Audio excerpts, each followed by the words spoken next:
好，各位親愛嘅弟兄姊妹，咁咧非常之感恩咧，每個月我哋都能夠一齊去聚集啦。其實咧能夠有行動嘅能力，能夠咧嚟到當中有精神，一同參與咧喺上帝敬拜上帝同埋聆聽神話語裏邊咧，係一件好感恩嘅事。咁我咧再一次代表建關部嚟到歡迎咧在座嘅弟兄姊妹，或者咧喺網上而家睇緊直播嘅弟兄姊妹啦。咁我都簡單介紹下我自己先。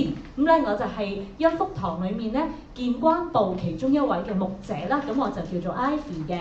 咁咧喺我哋企喺後邊咧戴住口罩，不過都抱恙啊，身體抱恙。咁有我哋建關部主管 Grace 牧者啦，係啦。咁咧另外咧我哋都有兩個咧非常得力嘅幹職，咁我都容許我介紹下。咁咧坐喺前邊咧係有 Cherry 幹職啦，咁咧另外喺後邊嘅咧有我哋嘅 Taylor 幹職嘅。咁咧我哋都感恩我哋可以一齊咁樣服侍。咁咧喺今日咧講道之前咧，咁我都想問下大家在座嘅弟兄姊妹，你有冇經歷過做手術或者去照顧做手術嘅親人啊？有嘅舉手。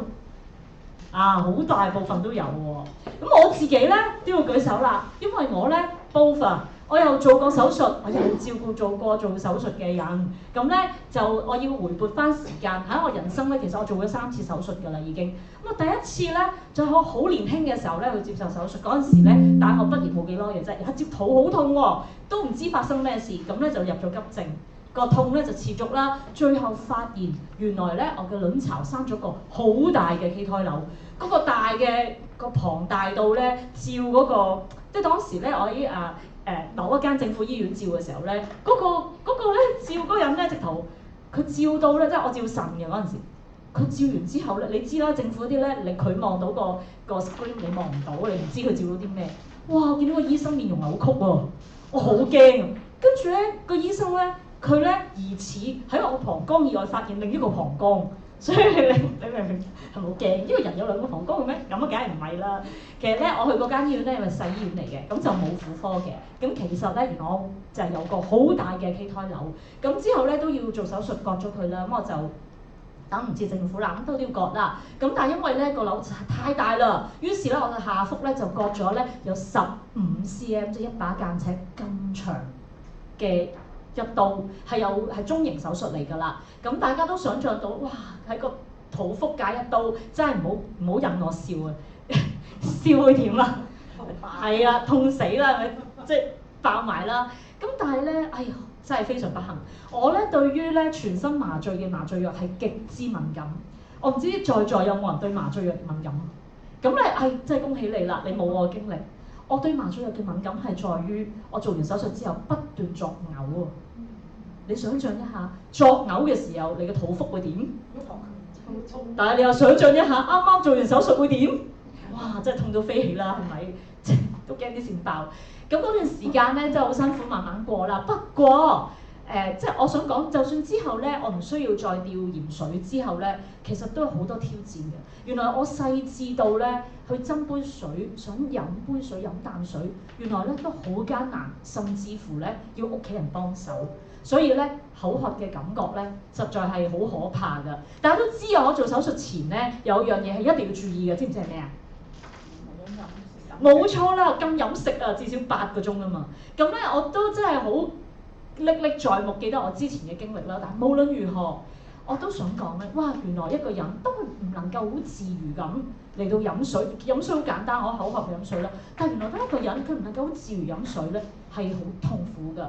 今日咧，我就想同你分享喺聖經裏邊咧，一個好偉大嘅人，佢都經歷過極級嘅乾渴，甚至渴到一個地步，佢講咗一句説話，好簡單嘅説話：我渴了。我諗可能只有咧幼稚園嘅小朋友冇呢個自理能力，佢先至會話我渴了，請你幫我。但係你估唔到聖經裏面一位嘅人，偉大嘅人，佢講呢一句嘅説話。咁咧喺點嘅情況下，呢一位嘅偉大人物，大家知道邊位啊？主耶穌，仲要喺一個非凡嘅場景，十字架之上咧，去講呢句説話。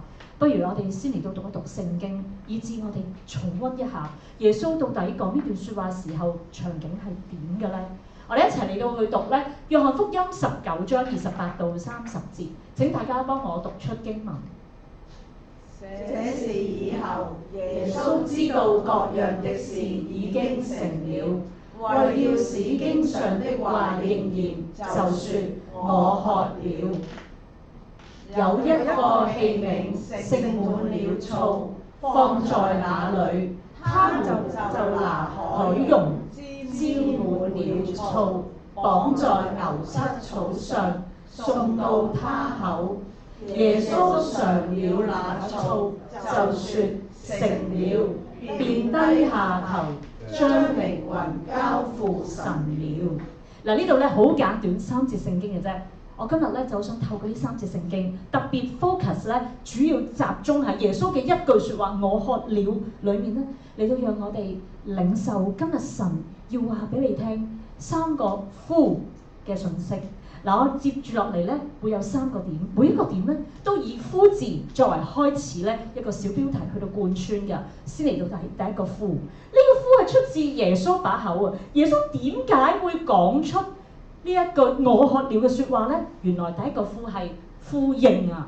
耶穌佢嘅説話係呼應住舊約嘅預言。我哋就嚟睇第28節到底講乜嘢嘅咧？第28節嗰度講咧，這事以後，咁即係前面發生嗰啲嘢啦。前面發生乜嘢咧？大概就係釘在十架上嘅主耶穌，就將佢自己肉身嘅母親交託俾佢嘅門徒約翰。之後咧，就繼續喺十架上，直到佢講下一句説話：我渴了。發生咗呢啲事之後咧，其實敘事者唔係在於單單記載耶穌講咗呢句説話，原來耶穌講呢句説話背後更重要嘅係有目的嘅喎。個目的係咩啊？冇錯，為咗要應驗經上嘅説話，亦即係簡單嚟講，原來耶穌呢句説話咧係要應驗聖經裡面講過説話。我哋就諗啦，咦？聖經裏邊有邊一處講過我渴了呢3個字嘅咧？即係喺舊約裏面。我哋咧喺睇舊約前，先嚟到睇埋對29節發生咩事。因為29節馬上出現咗咧一個兵丁嘅反應啊！耶穌佢嘅動機係為要使經上嘅説話應驗。嗱，應驗呢度咧原文嗰個字咧係使之完全嘅意思，即係英文咧有2類嘅完成嘅，一種完成叫 finish 或者 end， 另一種咧就叫 to complete 或者係 to make perfect。而主耶穌喺呢度令到經上説話嘅應驗呢一個嘅字咧，原文係指 to make perfect， 係要圓滿舊約聖經裡面嘅説話。嗱，耶穌嘅呢句説話當時背後嘅動機，梗係冇人知啦。不過使徒約翰站在十架下，佢亦都彷彿被聖靈感動，諗起到知道係應驗舊約嘅預言。但係當時兵丁梗係唔明啦，咁佢哋反應如何咧？兵丁嘅反應咧就係飲咗啲醋咧嚟到送到耶穌口中，呢個醋咧就不得了啦。耶穌十架上話口渴，其實下邊嘅兵丁可以好多唔同反應，笑佢又得，或者係咧唔理佢又得，最普通平常咪唔理佢咯，你都就嚟死係咪先？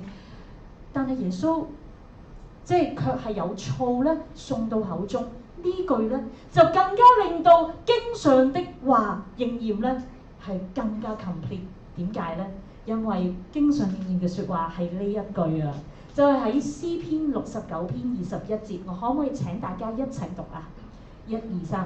他們拿苦膽給我當食物，我渴了；他們拿醋給我喝。見唔見到啊？耶穌嘅一句我渴了都未夠，再應驗埋乜嘢啊？佢所飲嘅醋啊！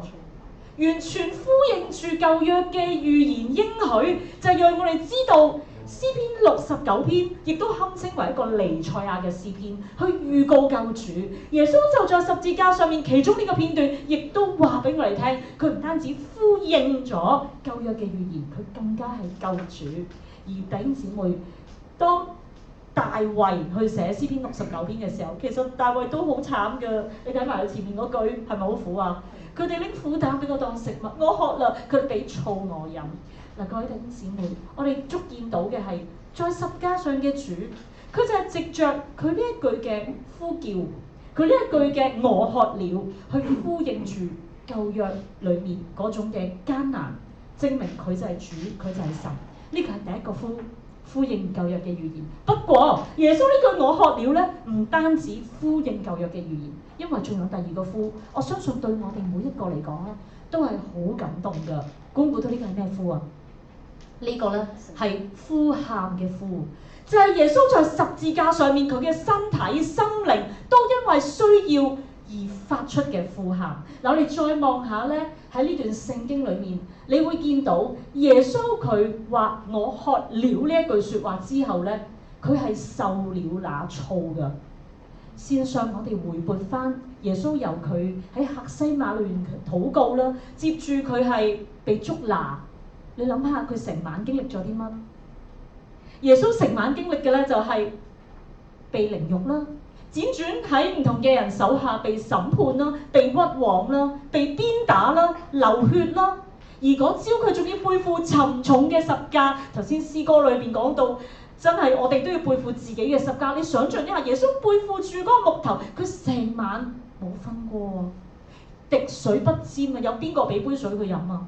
佢成晚冇瞓過覺，冇飲過水，通咗一晚頂啊！跟住孭住沉重嘅十架去到某個位，耶穌都體力不支啊，需要其他人代佢去背嗰十架。上到各各他山，佢當時已經講我渴了呢句説話，其實已經係耶穌差唔多完成救恩嘅時候。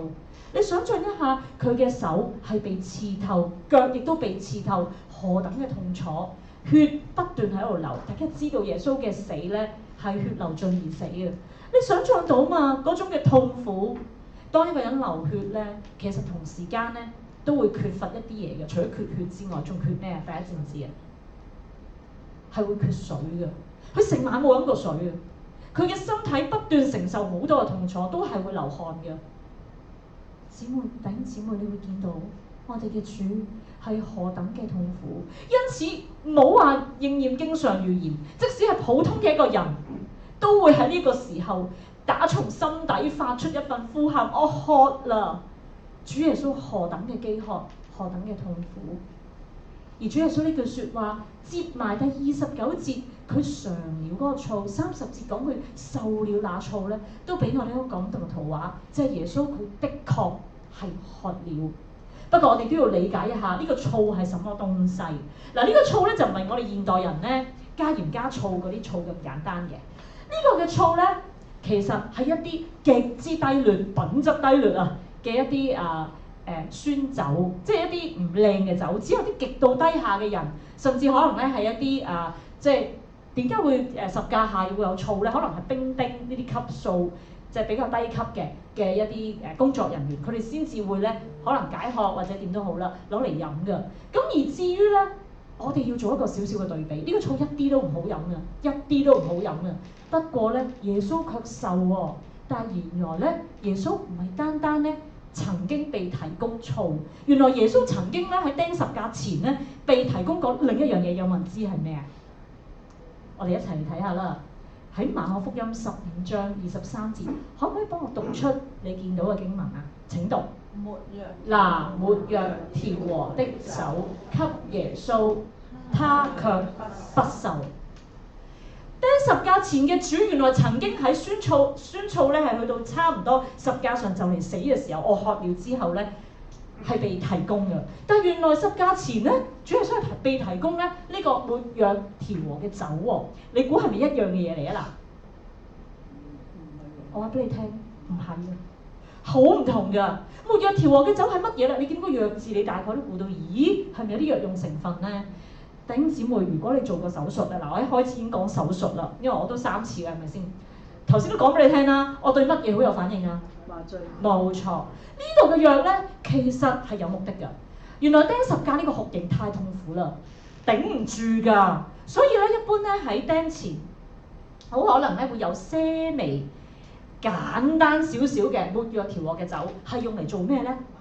麻醉啊！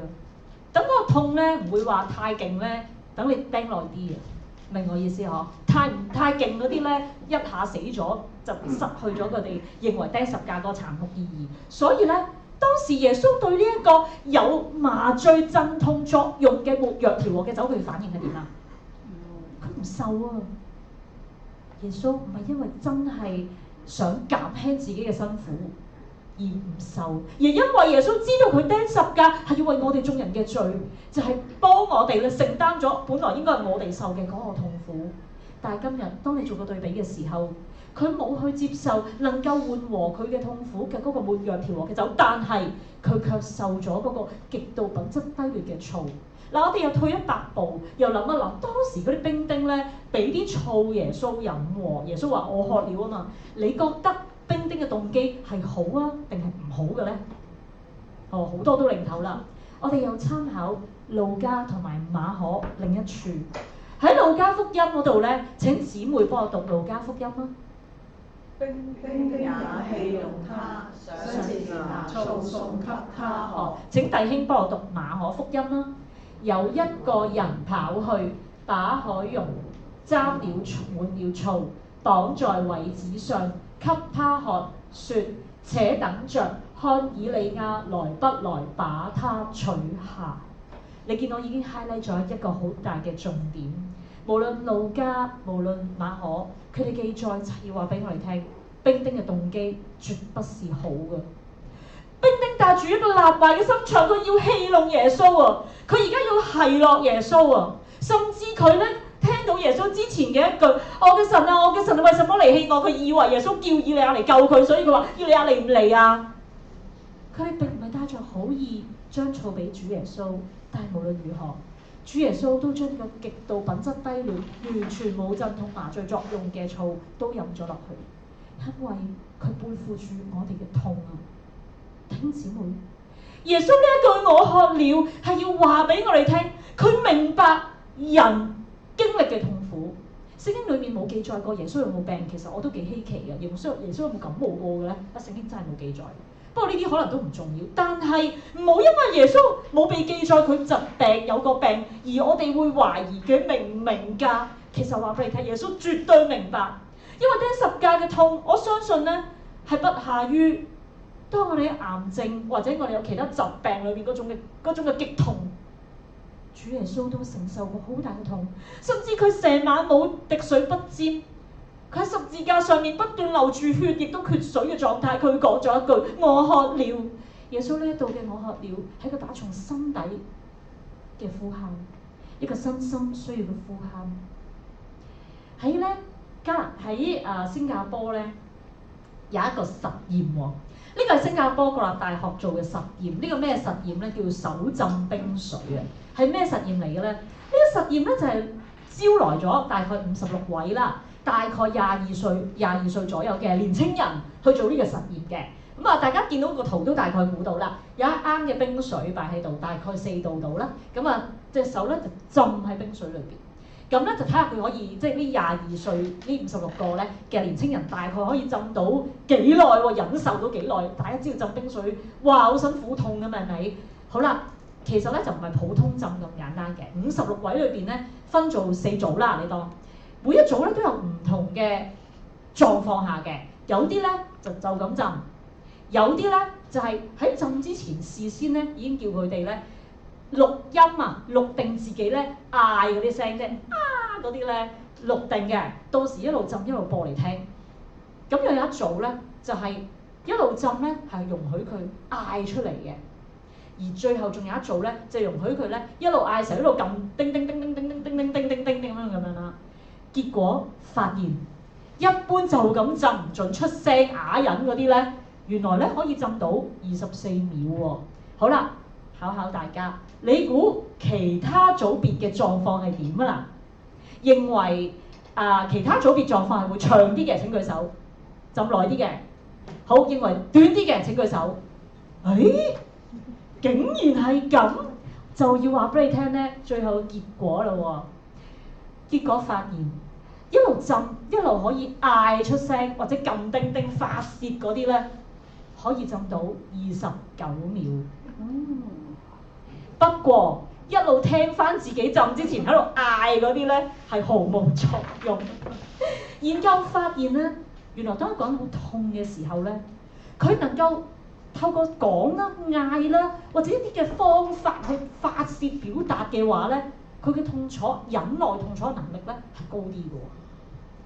各位弟兄姊妹，呢個研究從人嘅角度，我哋明白人嘅嗰種需要去釋放。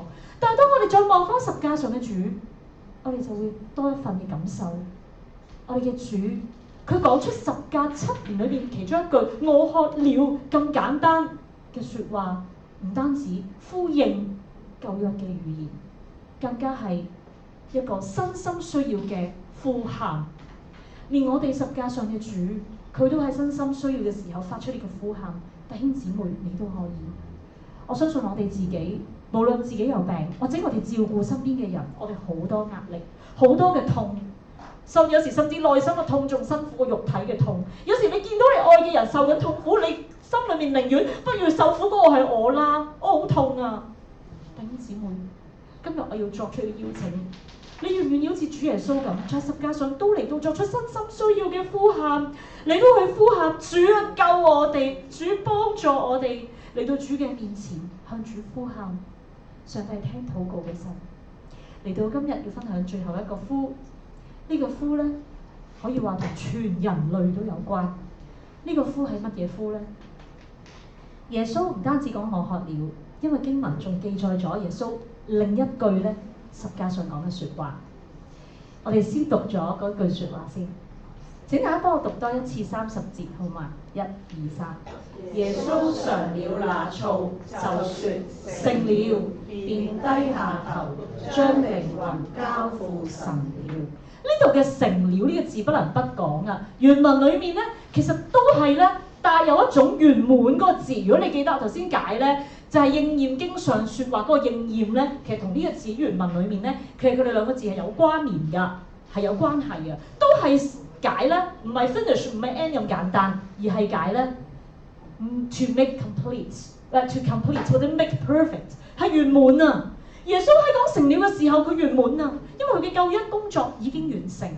而喺呢一度咧，低下頭來呢句咧，我講一講先。我哋成日就會諗咧，好似我哋祈禱咁咯，低下個頭啊嘛。又或者我哋玩手機啦，但係低下個頭。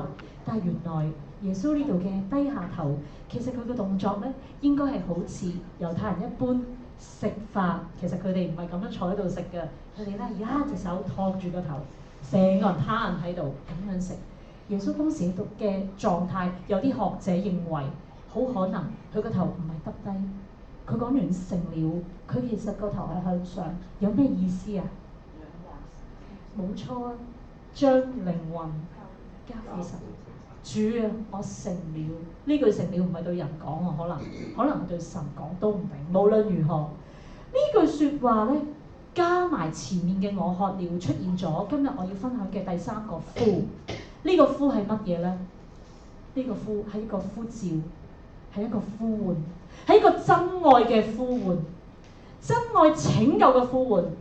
下邊羅列出嚟7句咧，其實係話俾我哋聽，我渴了。有學者順序將耶穌嘅説話咧嚟到羅列嘅時候，認為第5句係我渴了，第6句係成了，第7句就係將靈魂交喺神手裏。不過約翰冇寫出嚟啫呢一句。無論如何，耶穌已經成就救恩，而耶穌佢就係要讓我哋知，我哋本來唔能夠返到聖潔嘅神身邊，因為我哋有罪。但係耶穌已經背負咗我哋唔能夠背負嗰部分，所以佢為我哋嘅罪承擔釘喺十字架上。而佢嘅一句成了係 make complete 㗎啦，完成啊，可以完成咗 perfect 咁樣圓滿咗。不過，我想話俾你知，其實耶穌在世嘅時候早已經作出呼喚，十架7言就係記咗呢7句，但係耶穌嘅説話唔係單單十架嗰7句。我想大家幫我讀另外2句。早喺耶穌出嚟傳道嘅時候，其實已經將同口渴有關、同活水有關嘅真理喺約翰福音裏面講過。我哋一齊讀好嗎？我想大家咧幫我讀出弟兄啊，幫我讀約翰福音4章14節。我想請姊妹幫我讀出約翰福音7章37到39節。我先請弟兄幫我讀1、2、3。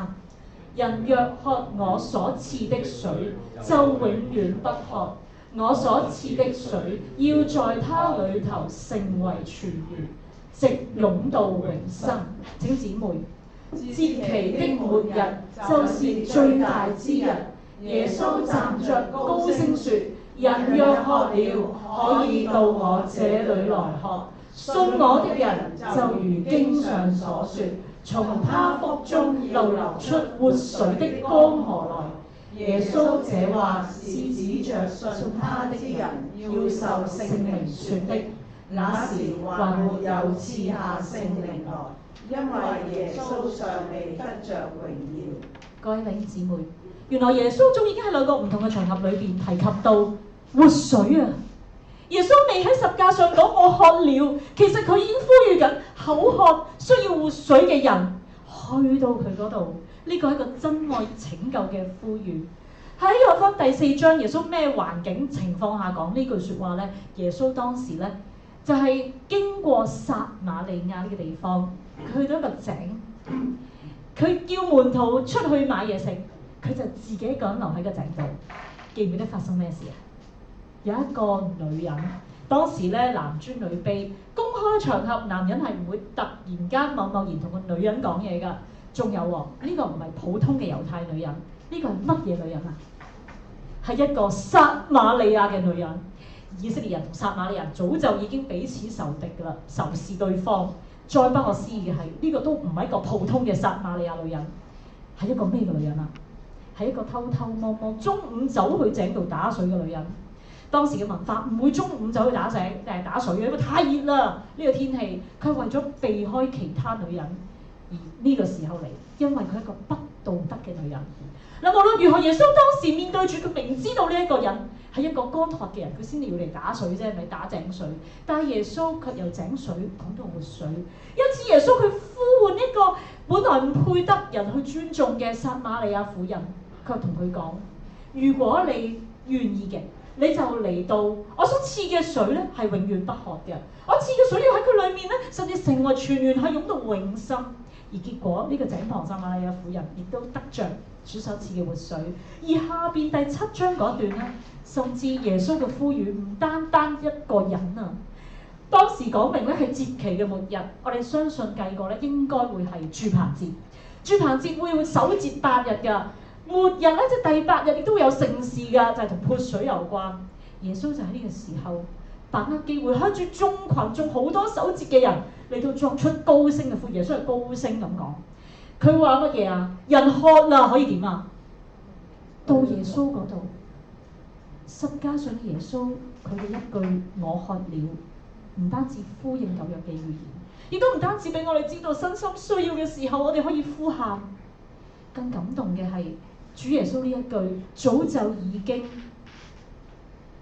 回響緊耶穌十架前喺唔同場合裏邊對我哋作出嘅呼喚同呼召，真愛拯救嘅呼召。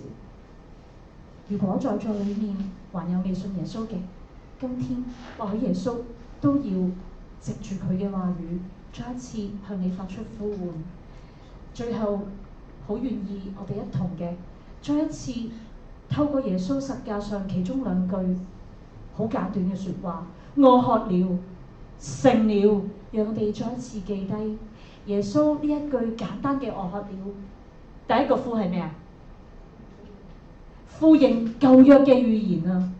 第二個呼係一個身心需要嘅呼喊。因此今日當我哋帶着痛楚，或者我哋嘅心都好痛楚，我哋都可以嚟到主嘅面前，向佢呼喊，去依靠佢，去親近佢。如果你已經好耐冇返過教會，甚至我已經冇團契生活，我鼓勵你再一次去返呢個基督徒屬靈嘅群體。你需要被鼓勵，你需要被支持。最後一個呼，仲要聽咩呼？係一個呼召，或者一個呼喚，係一個真愛拯救嘅呼喚。如果你已經遠離咗神，今日你願唔願意重新返到佢身邊呢？呢個時候，我想邀請所有嘅弟兄姊妹，你都低頭禱告，甚至現場喺度睇緊直播嘅，我邀請你在家中都好啊，都合上眼睛。我好想咧，先嚟到發出一個呼喚啦，我代表耶穌啊，向大家發出一個呼喚。在座裏面咧，有冇弟兄姊妹？你過去從來冇信過耶穌，又或者我曾經信過㗎，不過之後都唔知點解，好似仿如一個唔信耶穌嘅人咁。如果有咁樣嘅弟兄姊妹，今日你好想咧回應耶穌佢真愛拯救嘅呼籲，佢嘅呼召嘅話，我邀請你輕輕舉起手啊，讓我哋咧可以一齊為你祈禱。好，我見到，感謝神。我再呼籲多次啊！如果你係從來冇信過耶穌，但係你今日好想回應呢個真愛拯救嘅呼喚，或者你已經離開神啦，我邀請你都輕輕舉手喺神面前做一個立志啊！仲有冇咁樣嘅來賓啊？我要作出另一個呼籲喎，呢個呼籲咧係向已經稱自己為基督徒嘅去作出呼籲。你有冇為著你自己身體嘅病患，或者你家人、你嘅最愛有病患，你感到痛苦？但係原來我哋靠緊自己，一路忘記咗要去靠神，或者你已經咧遠離咗神，都冇好一個屬靈嘅群體啊！你今日又願意重新立志，有翻一個團契嘅生活，願意同弟兄姊妹同行啊，以至一齊去面對你嘅艱難，有嘅話請你舉手。好，見到，感謝神，你可以放低手。仲有冇咁嘅弟兄姊妹？我哋一齊嘅禱告。親愛天父，我哋多謝你，因為你將你嘅愛子耶穌基督賜俾我哋。今日我哋嚟到你面前，再一次去思想耶穌你十架上好痛苦啊！你捱咗一晚通宵，你身心俱疲，你缺水，好飢渴乾渴嘅狀態裏邊，你講咗一句説話：我渴了。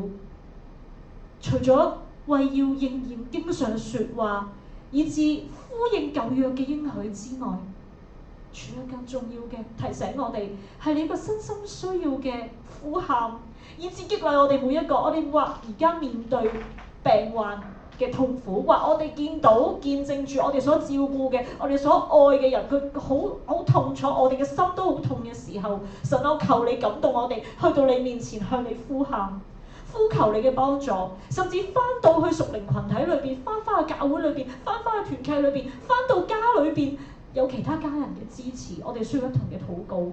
神啊，求你幫助我哋。今日我哋舉咗手立志嘅，求你就幫助我哋。最後嚟到你面前，神啊，如果今日有願意接受主你愛嘅呼喚，你真愛拯救嘅呼召，一個咁樣嘅願意嘅心嘅話，主啊，我就求你感動已經舉手或者將要去到做呢個立志嘅人，一句一句跟我做以下嘅禱告。親愛嘅主，我需要你，我承認我係個罪人，需要你嘅救恩。我願意接受你做我救主同生命嘅主，求你除去我一切嘅罪，幫助我成為合你心意嘅兒女。祈禱、感恩、交託，奉我主耶穌基督得勝嘅名祈求，阿門。好，咁咧，我哋帶着感恩嘅心，耶穌嘅愛咧好大。即使咧今日你未必即刻舉手，但係如果或者咧喺網上收看嘅你，如果你願意舉手，願意回轉，隨時你都可以向神禱告。接下落嚟咧，嗱，今日嘅聖經信息時間咧，大概就嚟到呢度啦。不過咧，我想再鼓勵咧弟兄姊妹，我哋嘅聚會咧就一陣間咧，我哋仲會有分組啦，我哋可以咧更深入分享嘅時間。不過咧，我更加要賣一個廣告嘅，咁咧係啦，咁啊我撳啦。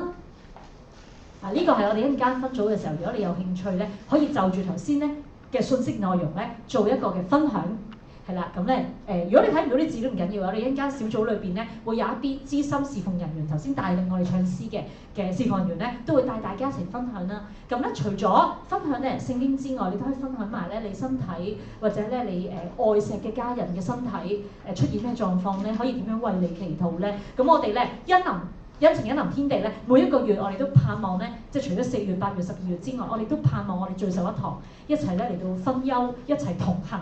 因為咧喺我哋病患或者我哋咧照顧病患嘅至親嘅時候咧，實在需要加油啊！下個月咧有個好特別嘅聚會，就同平時咧有啲唔同啦。估唔估到係咩啊？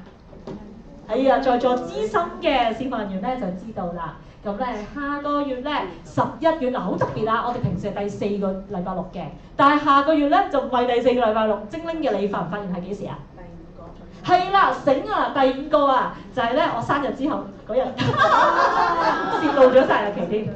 咁咧嗱，鼓勵大家記住啦，即係咧11月29號咧星期六同一時間2點鐘，咁咧我哋就喺翻呢一度嘅一福中心7樓，咁咧我哋就會一齊敬拜啦。咁到時咧就唔會有聖經信息，但係咧我哋會有咧我相信都係好期待嘅，就係咧我哋見證分享，因為咧上帝恩典不能不講出嚟啊！咁所以咧鼓勵大家仲有茶點啊！咁所以咧鼓勵大家踴躍報名。嗱，你見到 QR code 㗎，如果你而家呢刻已經可以預留時間咧，你可以直接咧掃一掃呢個 QR code，即刻報名咧都可以㗎。如果咧你覺得我都好想咧蒙咗神恩典啊，我想去分享見證咧，咁我鼓勵你咧都可以嚟揾我啦，或者揾頭先出嚟帶我哋唱詩嘅事奉人員去報名都可以㗎喎。